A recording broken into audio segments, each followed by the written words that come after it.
Okay, so in this vlog I'm going to be identifying the music video page for my website, and in this I'm going to be identifying certain shots and techniques, and then I'm going to be explaining why I like them personally. So instead of doing this in one big bulk, because that could take a while, I've chosen to split these into unique shots and then normal shots, so just to make it a little bit easier, because that's what I was planning on doing. So first of all, with the unique ones, the first shot basically is called the arc shot. So this is basically where the camera swivels around the audience while they're still performing or singing and just making sense like that.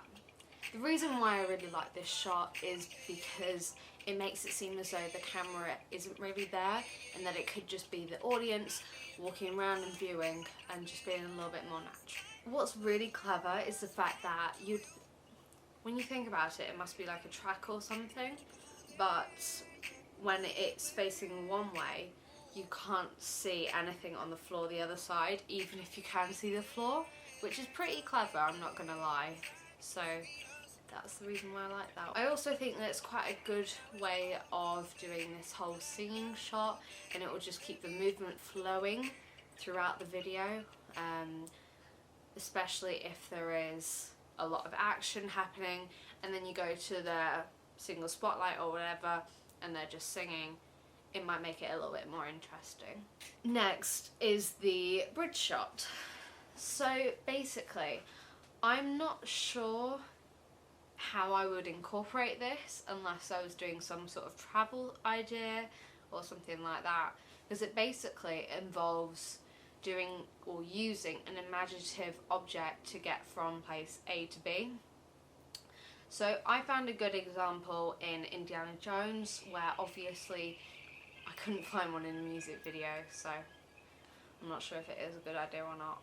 But basically it's where you use a line or something to show from place A to B. An interesting idea, I'm not gonna lie. I think what appeals to me is the idea of travelling. I just really love shooting in different places and getting different elements.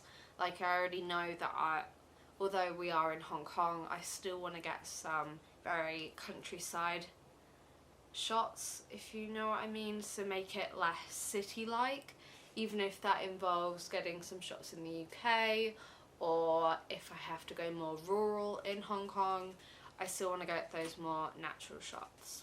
So for this next unique shot, I've picked the dolly shot. This is basically when the camera will zoom into the subject with the lens while moving out on a track, which basically creates this sort of, it's kind of weird, but you get more detail for one, or the closer thing, but then for the background it enables you to see more about what's going on. So it's quite clever the way which that's done. I really like this idea, as it sort of makes it more mind about what's going on. It makes you think a little bit more, which is what I want to do. Next is the top shot. So this might sound quite similar to an up shot or a down shot. Not really a down, the up shot, but it's not. So basically this is almost like a bird's eye view of what's happening down below. I found a really good example in Katy Perry, Hot and Cold, and it's quite a simple idea, but I quite like the idea of looking at people from down below and see what they're doing that way, because obviously you can get like a low angle and a high angle, but you gotta shake it up sometimes. The next shot which I want to talk about is a whip pan. It is the concept of a pan shot, however it goes a little bit more violently. I think the reason why I like this is it can show almost like a backstory about what happened and just give a little bit more information about what's going on, which is a good idea, to be fair. So yeah. Okay, so the next shot which I would quite like to talk about is the Dutch shot, or the canted angle, or there's so many names for it, it's ridiculous. This is basically when the camera tilts to the side. It creates quite a horror vibe, but on the other hand it's still a really good shot. Because it gets in your mind again, which I quite like the idea of, and just looking at it from that point of view. Yeah. The best example of this, which came straight to my mind when it was the whole psychological idea, was Billie Eilish. Honestly, it's something which I wouldn't have thought that I would have liked, but she's got really good music, and it's quite nice the way which she does it. It's a little bit creepy, but it adds something to the whole thing and the story, and yeah, I love this idea of doing something about the mind and just quick flashes and all of that. For this next shot, it is called the pedestal shot, which is basically where the camera goes without the tilt. So again, it's similar to a tilt, however, instead of just keeping it on stationary going like that or like that, it literally drops.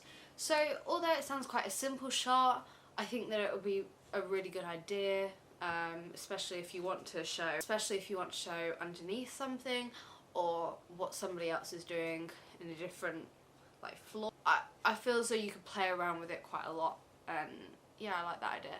During our lessons we had to create a video which was copying some, I think it was either EastEnders or something, but there was like a top shot over some toilets, and I was thinking if you flip that vertically and it was as though it was going through a floor, that would seem quite cool. It's just an idea, I don't know how it would work or anything like that. So that sums up the unique shots which I've got and why I like them, really.